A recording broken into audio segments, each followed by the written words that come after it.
So, hi everyone, welcome to this week's talk, and today I'm going to take you through an introduction of Thyreophora. So just briefly, through this talk, I'm going to introduce the clade, then provide characteristics of each individual groups within Thyreophora as well. I will highlight different genera which I think are relevant one way or another, and then I'll end this talk with examples of some recent research which have added to our understanding of Thyreophorian groups. So I've used that term multiple times now, but what actually is Thyreophora? Basically, Thyreophora is a clade of ornithischian dinosaurs, and they tend to be armoured and have tails weapons one way or another. And Thyreophora itself is again broken down into several different groups. For the purpose of this lecture, we'll break it down into 4 groups: the Basal thyreophorans, the Stegosaurs, the Ankylosaurs, and the Nodosaurs. And so the basic principal characteristics of Thyreophora is that they tend to be armoured with osteoderm bone armour one way or another. They tend to be heavy and very large animals that are almost exclusively quadrupedal. Generally speaking, they're thought to be relatively slow-moving animals, but they have weaponized tails and clubs and spikes. And so we'll start breaking down the basal, or the early members of Thyreophora. And we'll start with Scutellosaurus, which means little shield lizard. Scutellosaurus was discovered in Arizona, USA, around 160 million years old. And this guy is very small for a Thyreophorian dinosaur. He's only 1.3 meters, which is, you'll see in a minute, tiny compared to his cousins. And he's most likely the earliest Thyreophorian dinosaur we actually have. And the key characteristic of Scutellosaurus is that he is bipedal, which means he only walks on his hind legs, which is interesting considering that the rest of Thyreophora, generally speaking, is quadrupedal, walking on all fours. So it implies that the group started bipedal and then became quadrupedal later on. The next basal member I want to point out is a more recent discovery. This is Jacopil from Argentina. He was discovered in 2022, and again is very small for a Thyreophorian dinosaur. He's estimated to be around 1.5 meters length and only 7 kilograms in weight, which is a far cry from the several ton animals I'll show you in a minute. So Jacopil is interesting because despite the limited amount of material we actually have on Jacopil, it seems to have demonstrated characteristics that both Stegosaurs and Ankylosaurs have. He has the classic osteoderm bone armour of Ankylosaurs, but its skull is more narrow and ends in a beak like its Stegosaurs.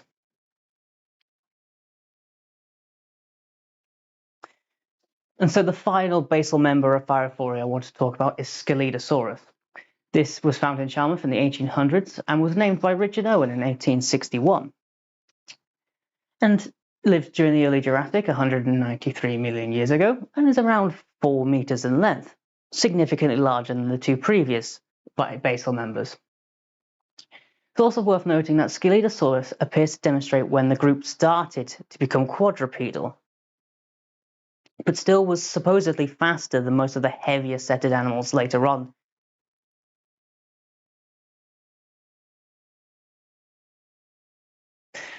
And so we'll move on to the next group, the Stegosaurs. These are one of the most famous dinosaurs in history. Most people could at least recognize Stegosaurus from a picture. But they are generally characterized by being from the Middle Jurassic to the early Cretaceous in age, found pretty much everywhere in the world, but mostly USA and North America and Asia. And Stegosaurs are characterized by those back plates that they are famous for, and almost also having spikes on their tails, which have unofficially been labeled as thagomisers. It's also worth noting that stegosaurs have really flexible tail compared to pretty much every other dinosaur group, able to swing their tails to almost to the shoulders, around 270 degrees of rotation. Really flexible tails. Also, their skulls are very interesting. They seem to end in a beak-like structure, similar to turtles and birds. And their head skulls tend to be narrower compared to the ankylosaurs. It's also worth noting that those skulls are tiny for their body size, which unfortunately for them means that they had very small brain cases, implying that they weren't the brightest of dinosaurs around. But of course, looking at the more famous things they're known for, those tail spikes and those back planes, is that they come in a wide range of shapes and sizes. And it's hard to tell what those plates were for. The tails are obvious. It's a form of defense from predators, trying to skew or even deter predators that try and attack the stegosaur. But the actual plate themselves have a couple of theories what they might be used for. Some speculated originally that it was a form of defense, but it's not been as effectively accepted nowadays. So the current two theories that people look at is that it was for thermoregulation, helping the stegosaurs cool off and heat up in their environments. But it also could be as a form of display, helping them communicate with individuals within the group. It's hard to say for now, but those are good ideas. And so the first stegosaur I want to discuss is Tuangosaurus from Asia, southern western China. It was discovered in 1974 and described in 1997. Thyreophorans was around about 157 million years ago and was significantly larger than the Basal Thyreophorans, weighing 7 meters in length and 1.5 tons. But what's interesting about Tuangosaurus is that the back plates are far pointier than compared to Stegosaurus. They're almost spike-like. And the reason why that is not really well known. But perhaps it actually could have been more of a defensive style of having back plates compared to Stegosaurus.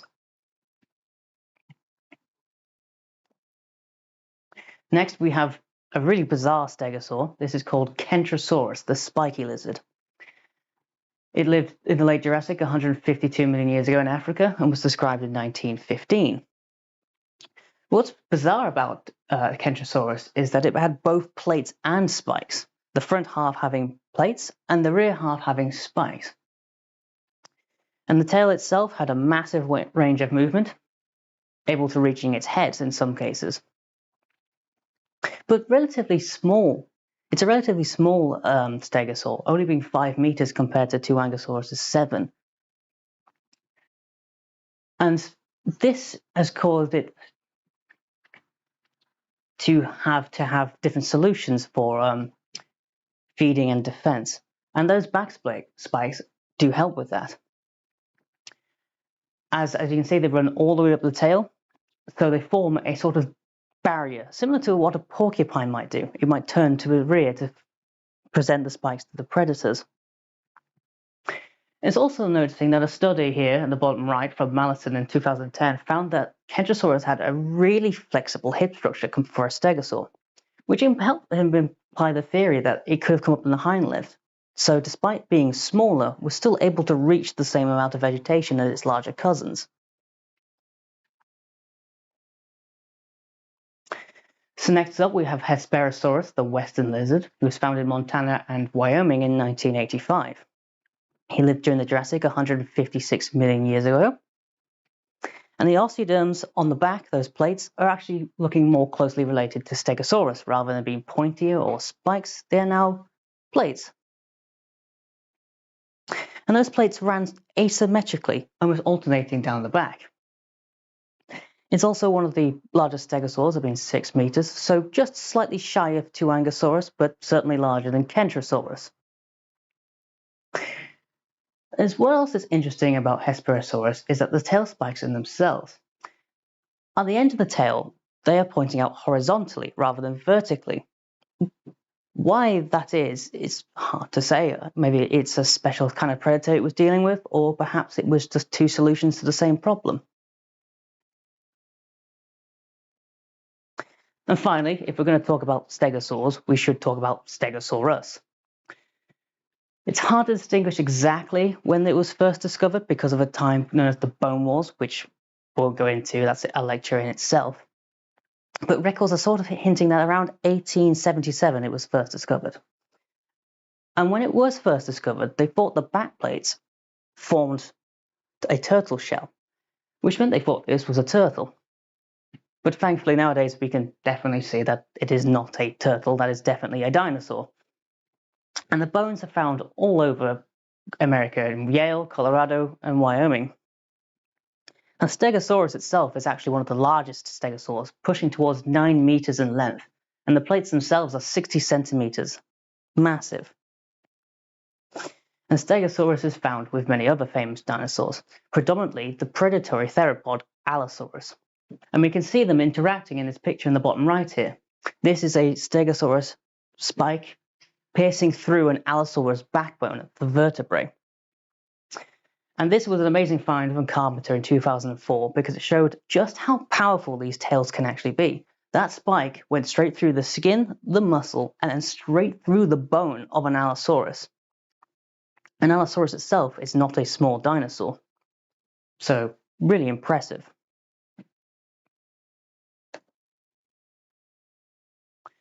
So moving on then, we'll go on from Stegosaurs. We're now going to look at Ankylosauria. Ankylosauria itself is broken down into two groups, Ankylosauridae and Nodosauridae. So first up, we'll look at the Ankylosaurids, my personal favourite group of dinosaurs. Try not to be too biased. So Ankylosaurs tend to have very broad, low-lying bodies, with a wider stance compared to the Stegosaurs, who are certainly more upright in nature. They have relatively larger and broader heads, and the osteoderm armour forms nodules rather than plates. And of course, the tails themselves, they are more fused at the end and semi-flexible, nowhere near as flexible as Stegosaur tails though. And most of the species at the end have a tail club, sort of hammer shape. And this club has had a lot of research looked at. We looked at flexibility and also just the amount of muscle mass that would be needed. The reason why there's so much research into this is because tail clubs in nature are extremely rare. There's only two groups of animals that actually have them, ankylosaurs and a relative to armadillos called glyptodonts. But from these studies, we can definitely see that the ankylosaur tails were extremely effective at one thing, which was shattering bone. It could easily break a tibia or a femur. So the first ankylosaur I want to talk about is an ankylosaur from Canada, Euoplocephalus. So like all other ankylosaurs, the skull had a more broad muzzle-like shape. And it's one of the larger ankylosaurs, about 7 meters in length, and estimates putting it at 2 tons. However, it's worth noting that its tail club and the osteoderms are actually a lot lighter and smaller compared to its cousins, which led some people to speculate it could possibly have trotted like a rhinoceros if it needed to. So next up, we have the most recent ankylosaur in my talk. This is Zool, which was named after a Ghostbusters villain, I believe. I'm not too familiar. And was also found in Canada. So when Zool was first discovered, they actually thought it was a Euoplocephalus species. But they found that quite quickly that it was a new genre completely when they looked at the tail. Zool is one of the few ankylosaurs and the only Western ankylosaur to have osteoderm spikes running down the side of the tail, which gave it the nickname the Destroyer of Shins. Zool itself was about 6 meters in length, and the head was larger but flatter than most other ankylosaurs. Next up, we have a really special ankylosaur here. This is called Pinacosaurus, the plank lizard. It was discovered in the Gobi Desert of Mongolia about 1923, and it lived in the late Cretaceous, 81 to 75 million years ago.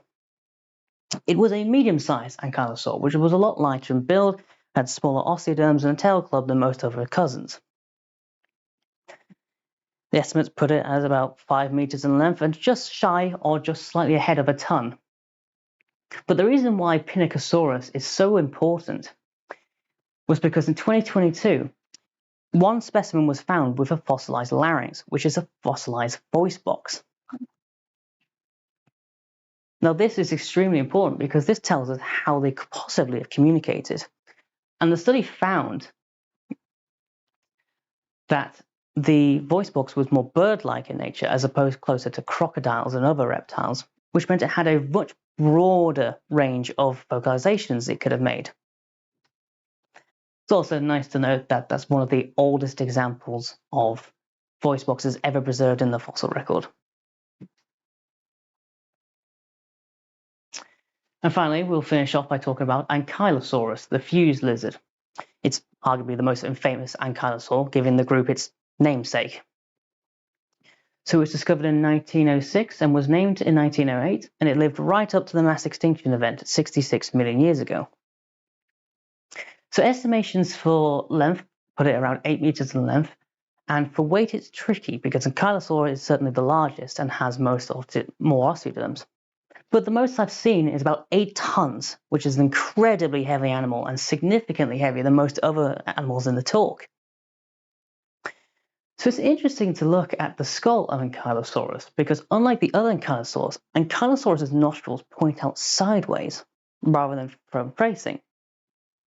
And why this might be is still up to debate, but the best theory that has come forward is that because the skull itself was prioritizing armor and still needed to find a way to make the nose still breathe.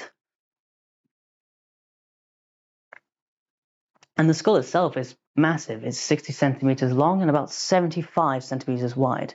And its sort of squared off jaw-like structure means that it was more of a generalist eater, but just eating what it could where it could.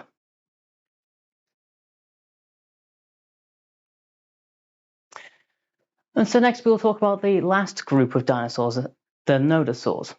These guys are very similar to Ankylosaurs, but they have a few key differences. So the main difference is that they don't have tail clubs, and the tails are less fused, but still have some fuse, and they still have their osteoderm armor. Nodosaurs themselves range from the late Jurassic to the late Cretaceous, and are found all over the world, predominantly in North America, Europe, and Asia. It's also worth noting that Nodosaurs tend to have narrower skulls compared to that of Ankylosaurs, and we'll go over why that's important in a little bit. So the first Nodosaur I want to talk about is Sauropelta, the lizard shield. It was discovered in 1917 in Wyoming, Montana, and lived until the early Cretaceous around 100 million years ago. And Sauropelta was around 6.5 meters in length, and it had these large spikes on the shoulders and neck, likely making a defense front-facing. It's also worth noting that Sauropelta had an incredibly long tail.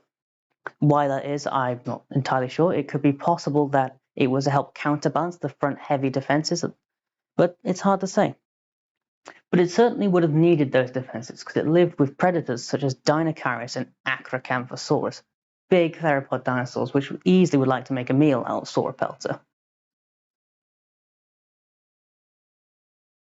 Next up, we have the group's namesakes, Nodosaurus, the knobbed lizard. It was discovered in 1889 in Wyoming and lived at a very similar time, around that 100 million year ago mark, 99, maybe even 96 million years ago.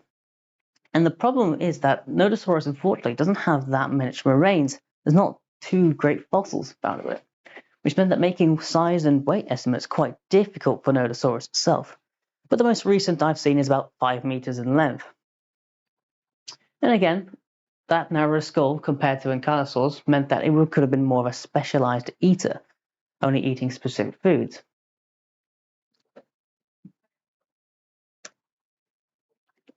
And finally, I'll talk about one of my favorite fossils I've ever found. This is a very special fossil, and it comes with a story. So in 2011, workers in the Canadian oil sands found a nodule of rock within the cliff.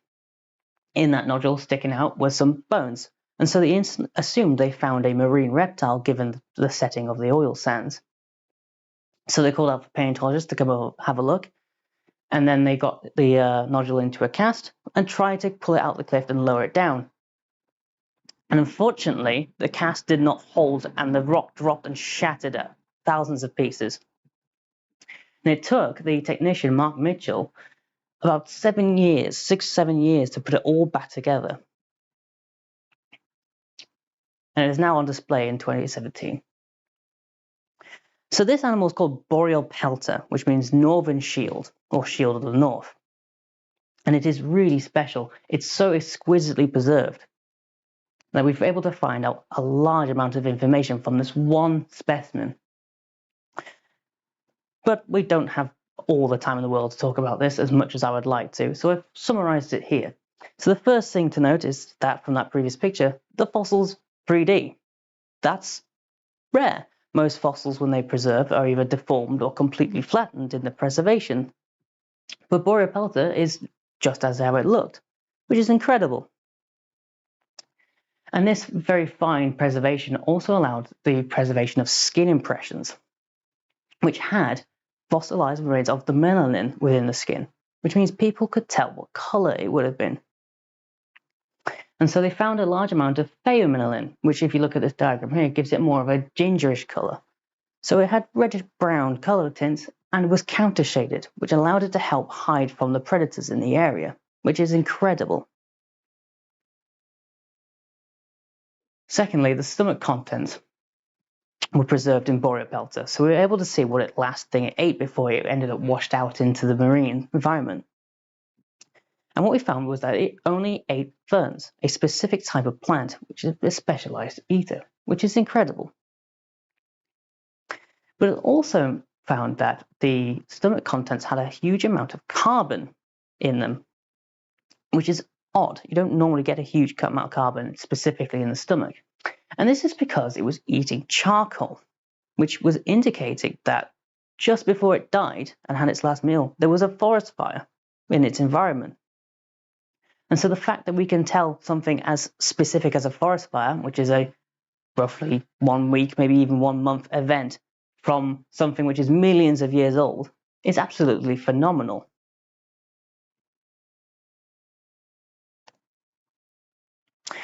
And so finally, I just want to kind of go over a few papers which came out either this year or 2022, which really helped our understanding of this group. So a paper from Basal et al. In 2023 from the University of Bristol, we're starting to look at the skulls of 2 different dinosaurs. One is the Ankylosaur Euoplocephalus, which we talked about earlier, and the other is the Nodosaur Palaeobiology. And what they found is that Euoplocephalus had more stresses in the jaw when it was biting, which meant that it couldn't withstand as many forces compared to the Nodosaur Palaeobiology. And what this means is that it would eat softer food. It couldn't chew as hard.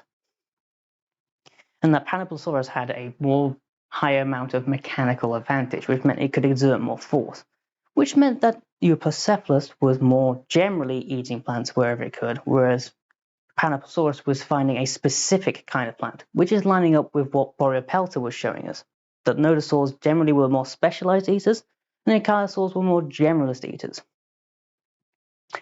And so why this is the case is because the Ankylosaurs were preferentiating having more armored skulls compared to the Nodosaurs. You can see in these diagrams, here is Euoplocephalus, and up here is Palaeobiology, and the skull difference is massive.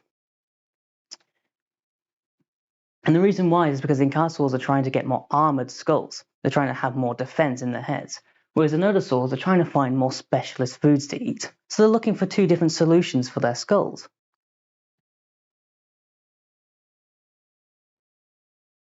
And finally, just to talk about Zool again, there was a recent study which showed us potential understanding of behavior.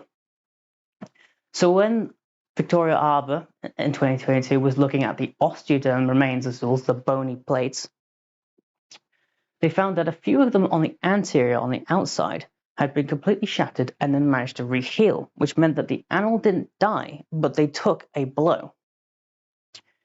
And so normally when predators attack these osteoderm armors, they tend to get more punctured kind of wounds, more holes, because of the teeth and claws that would dig in and try and pierce through the armor. But these osteoderms were shattered. They were just taking a massive impact. And there was only one other solution this possibly could have been, judging from the angle, only specifically focusing on the outside, these red osteoderms, and being strong enough to damage the bone. It would be another Zool, using its tail club to attack each other. This is interesting because it's not unusual for herbivores to do that. You see it, horns and antlers and tusks all used to try and compete with one another. And the most normal reason is because it's two males potentially fighting for mating rights or for territory disputes. But truly, it's hard to say why without actually seeing the animals, which is something we can't do, unfortunately. But it's still incredible to know that despite this fossil being found years before, we're still finding out more information about how these animals could have lived. And that last bit of research has made some amazing paleo art. This is one by Henry Sharp, which is what I used for my introductory slide. And it's two members of Zool clashing with each other based on that study. I think this really captures the dynamic and characteristics of Thyreophorian dinosaurs. And sadly, that's where my presentation does end. I'd like to thank you all for listening to me ramble on. I could be here all day if I wanted to be, but I'm sure you all have better things to do. But other than that, thank you for listening, and I'll answer any questions.